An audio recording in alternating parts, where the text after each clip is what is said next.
अस्सलाम वालेकुम dear students. आज का जो टॉपिक है वो है the indigenous people and their rights.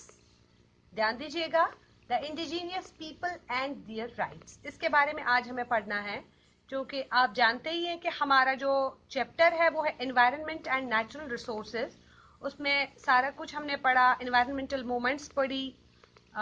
तो एनवायरनमेंटल मूवमेंट्स के साथ साथ हमने ये भी पढ़ा कि कौन कौन से स्टेप्स उठाए गए एनवायरनमेंटल पोल्यूशन को रोकने के लिए इंटरनेशनल लेवल पे। तो सारी चीजें हो गई। अब ये जो हमारा टॉपिक है indigenous people and their rights, very important, it's related to environment and natural resources.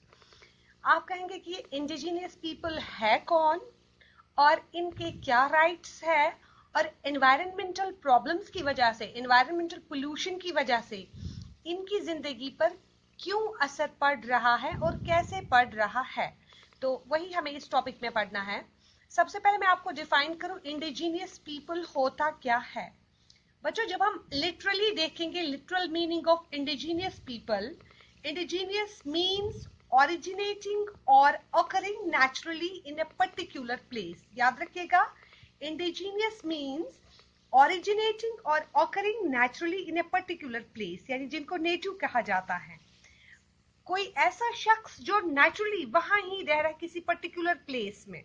आपने देखा होगा हजारों साल पहले चंद लोग ही क्या थे, इंडिजीनियस पीपल थे, जो ओरिजिनल इनहैबिटेंट्स किसी भी इलाके के थे, किसी भी प्लेस के थे। फिर धीरे धीरे दूसरे लोग वहां पे आबाद हुए, उन्होंने अपना कल्चर डोमिनेट किया, और ये जो लोग बेचारे ओरिजिनल इनहैबिटेंट्स हैं, इनको उन्होंने ओवरकम किया। तो सिंपली याद रखिएगा, इंडिजीनियस पीपल मीन्स इनको कहेंगे ओरिजिनल इनहैबिटेंट्स। क्या कहेंगे? Original inhabitants. आगे हम पढ़ेंगे, यूनाइटेड नेशन ने इसको डिफाइन यूं किया है, indigenous population as comprising descendants of people who inhabited the present territory of a country at a time when persons of a different culture or ethnic origin arrived from other parts of the world and overcame them। United nation indigenous population को ऐसे define करता है, कहते हैं कि ये original inhabitants है, ये वो लोग हैं जो वहां के एक्चुअल रेजिडेंट्स होते हैं किसी भी पर्टिकुलर प्लेस के, और बाद में क्या हो जाता है, वक्त के साथ साथ वहां पे और कुछ लोग आबाद हो जाते हैं और अपना कल्चर, अपना मतलब अपनी इथनिसिटी वगैरह जो है वो वहां पे कायम कर लेते हैं, और वो डोमिनेट हो जाते हैं। उन लोगों को डोमिनेट करते हैं जो ओरिजिनल इनहैबिटेंट्स वहां होते हैं, जिनको इंडिजीनियस पॉपुलेशन कहा जाता है। तो हम अगर हिंदुस्तान की बात करेंगे, हिंदुस्तान में मैं आपको बता दूं, इस वक्त प्रेजेंटली इंडिया में जो है 20 ट्राइब्स जो है, 20 ट्राइबल ग्रुप्स जो है, उनको यहाँ पे इंडिजीनियस पॉपुलेशन कहा जाता है, इंडिजीनियस पीपल कहा जाता है, जिसमें जैसे गोंड ट्राइब है, बिल्स ट्राइब है, इसी तरह से संथाल, खासी, गारो, अंगामी, मुंडा, ये सारे ट्राइबल ग्रुप्स जो है, they are known as indigenous people in India, या आदिवासीज भी जिनको कहा जाता है।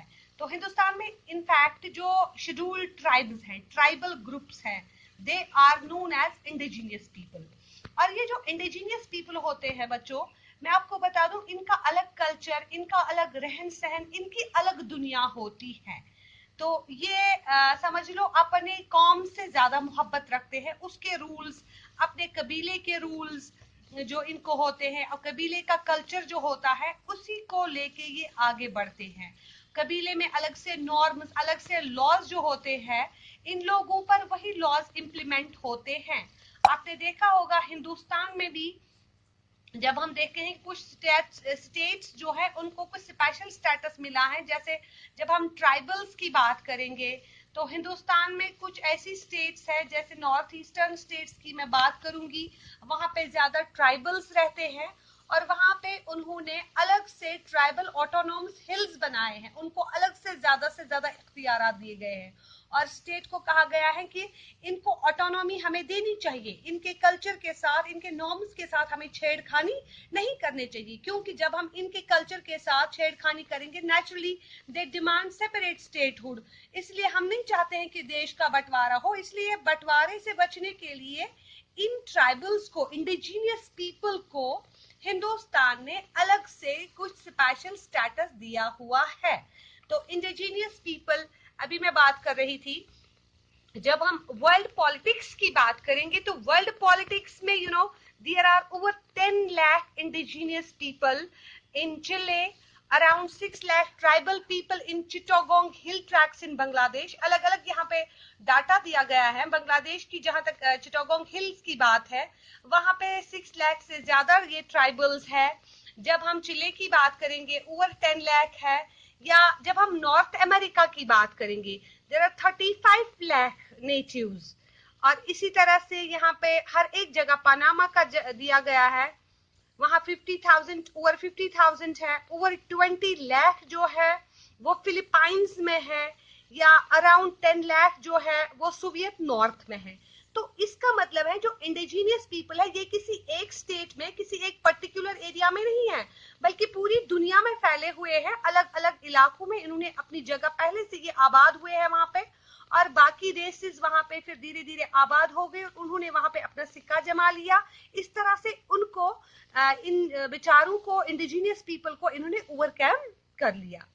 तो ये जो इंडिजीनियस पीपल है, अब नेचुरली देखिए, जब हम कहेंगे कि globalisation, with the entry of globalization, with the entry of liberalization, जब स्टेट्स ने वेलकम किया मल्टीनेशनल कंपनीज को, आप आइए हमारे मुल्क में कारोबार शुरू कर लीजिए, हम आपको जंगलात साफ करके देंगे, जहां फैक्ट्री या इंडस्ट्री एस्टैब्लिश करेंगे, तो नेचुरली ये जो ट्राइबल्स होते हैं किसी भी स्टेट के इंडिजीनियस पीपल, चूंकि ज्यादा आपको पता है ये जंगलों में रहने वाले लोग हैं, इनकी अलग से दुनिया है, ये हंटर्स होते हैं, गैदरर्स होते हैं, तो इनकी अलग सी दुनिया होती है, अलग रहन सहन कबीले के लोग जो होते हैं।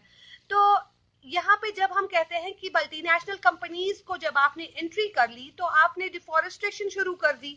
अब जब डिफॉरेस्टेशन शुरू कर दी तो नेचुरली डिस्प्लेसमेंट ऑफ पीपल हो गया, इस तरह से इनको भी बस्तियां खाली करनी पड़ती है। इस तरह से इनका जो है ये फील कर रहे हैं कि कहीं ना कहीं एक थ्रेट सा ये फील कर रहे हैं कि हमारे साथ ज्यादती हो रही है।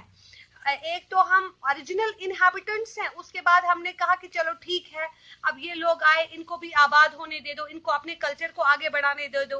हमने तो इतना ही इनसे मांगा है कि हमारे साथ छेड़खानी मत कीजिए, हमें अपने तरीके से रहने दीजिए, अपनी जिंदगी गुजारने दीजिए। लेकिन फिर भी उसके साथ साथ स्टेट्स की जो अनड्यू इंटरफेरेंस हो रही है और ज्यादा से ज्यादा इंटरफेयर कर रही है स्टेट, स्पेशली मल्टीनेशनल कंपनीज की वजह से, या जो एंट्री ऑफ फॉरेन कंपनीज है उनकी वजह से, इन लोगों का रहन सहन जो है, इनका कस्टम कल्चर सारा जो है एक थ्रेट ये लोग फेस कर रहे हैं। अब नेचुरली जब हम बात करेंगे कि ये लोग एक थ्रेट फेस कर रहे हैं, हिंदुस्तान में याद रखिएगा शेड्यूल्ड ट्राइब्स जो है they are known as indigenous people, और इनकी जो पॉपुलेशन है हिंदुस्तान में that is 8.6% of national population, यानी पूरे हिंदुस्तान की जो पॉपुलेशन है out of 100 near about 9% people are indigenous people who are known as scheduled.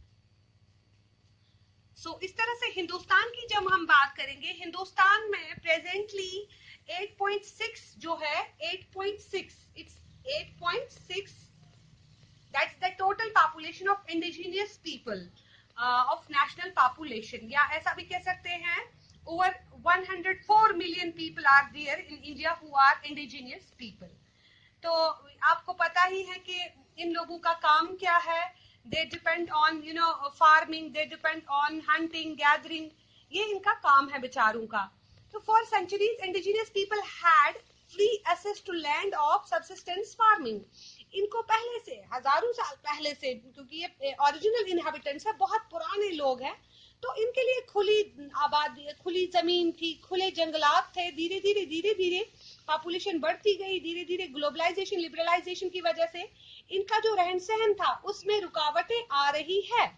तो इन्होंने नेचुरली क्या किया, हालांकि हिंदुस्तान में मैं बात करूंगी, जो शेड्यूल्ड ट्राइब्स हैं उनको पॉलिटिकल रिजर्वेशन भी दी गई है, they are enjoying political reservation, but they have been unable to ripen the benefits of the country's development. लेकिन फिर भी जो मुल्क की तरक्की हो रही है, मुल्क की डेवलपमेंट जो हो रही है, उसमें इनको बराबर शेयर नहीं मिल रहा है, स्टिल इनको नेग्लेक्ट किया जा रहा है। अब ओवरऑल पूरे वर्ल्ड में जो ये इंडिजिनियस पीपल है, इनका रहन सहन, इनकी लाइफ, इनको एक थ्रेट सा ये फेस कर रहे हैं। इसके लिए इन्होंने क्या किया, इन्होंने भी आवाज उठानी शुरू कर दी, नेशनल लेवल पे भी और ग्लोबल लेवल पे भी। In fact issues related to rights of indigenous people has been neglected since long by both domestic and global politics. हर स्टेट ने इनके राइट्स को नेग्लेक्ट किया, नेशनल लेवल पे विचारों को नेग्लेक्ट किया गया, साथ साथ में ग्लोबल लेवल पे भी इनको नेग्लेक्ट किया गया। उसके साथ साथ 1970s में growing interaction and contact among leaders of indigenous people all around the world led to the rise of a shared grievance and common interest. It led to the formation of World Council of Indigenous People in 1975. क्योंकि जो ये ज्यादती इनके साथ हो रही थी national या इंटरनेशनल लेवल पे, इनके राइट्स वगैरह बराबर नहीं मिल रहे हैं, इनको प्रॉपर हैबिटेट नहीं मिल रहा है, बार बार इंटरफेरेंस हो रही है स्टेट की तरफ से, तो इन्होंने वर्ल्ड लेवल पे यहाँ पे सबसे पहले अपनी ऑर्गेनाइजेशन खड़ी कर दी अपने राइट्स के लिए, अपना हक मांगने के लिए। और जो पहली organisation World Council of indigenous People थी 1975 में इन्होंने बनाई। और ये ऑर्गेनाइजेशन इसलिए इन्होंने बनाई कि ये काम करेगी इंडिजिनियस पीपल्स के राइट्स के लिए, जो इनके हकूक इनसे छीने जा रहे हैं, जो ये थ्रेट फेस कर रहे हैं, इनको एक प्रॉपर हैबिटेट मिलना चाहिए, इनके हैबिटेट में किसी की इंटरफेरेंस नहीं होनी चाहिए, इनके जो इनकी लैंग्वेज, इनका कल्चर जो है उसमें कोई भी स्टेट इंटरफियर ना कर ले, बल्कि इनको बराबर हक मिले कि जिस तरीके से ये अपनी जिंदगी सदियों से गुजारते आए हैं, उन्हें आगे भी गुजारने की इजाजत दी जाए। The council was the first of the 11 indigenous NGO to be given consultative status by the United Nation. और ये जो काउंसिल थी, इसको यूनाइटेड नेशन से भी अप्रूवल मिला कि ये एक रजिस्टर्ड एनजीओ है जो काम करेगी इंडिजिनियस पीपल के राइट्स के लिए, और जब जब इनको जरूरत होगी तो यूनाइटेड नेशन पेश रहेगी, स्टेट्स को गाइड करेगी कि नहीं, इनका हक जो बनता है इनको बराबर दिया जाए। Many movements of indigenous people have even emphasized on needs of indigenous people against the onslaught of globalization, leading to the growing realization of their rights to conserve and survive within their resources. और ये organisations काम कर रही है इसलिए कि ये जो ग्लोबलाइजेशन शुरू हो रही है, जो मैं बार बार कह रही हूँ कि इसकी वजह से, ग्लोबलाइजेशन लिबरलाइजेशन की वजह से जो यहाँ पे एंट्री होगी मल्टीनेशनल कंपनीज की, ज्यादा से ज्यादा फैक्ट्रीज, इंडस्ट्रीज, और उसके साथ साथ ही डिफॉरेस्ट्रेशन, जंगलात का कटाव, जंगलात जो है वो बेसिक वहाँ पे रहने वाले होते हैं, इस तरह से जंगल मीडोज वगैरह जो है ये डिपेंडेंट इसी पे होते हैं, इनके हर्ड्स जो शीप वगैरह के होते हैं वो वहीं पे रियर किए जाते हैं, पाले जाते हैं, तो साथ साथ में ये इनसे छीन लिया जा रहा है। तभी जाके इन्होंने ग्लोबल लेवल पे अपनी ऑर्गेनाइजेशन बनाई जो इनके हुकूक के लिए लड़ रही है। तो हमें भी चाहिए ये इंडिजिनियस पीपल जो है, इनका अलग रहन सहन, अपनी दुनिया है, इसमें इंटरफियर ना करें, इनको अपने तरीके से जीने दे दें। आज के लिए इतना ही, अल्लाह हाफिज।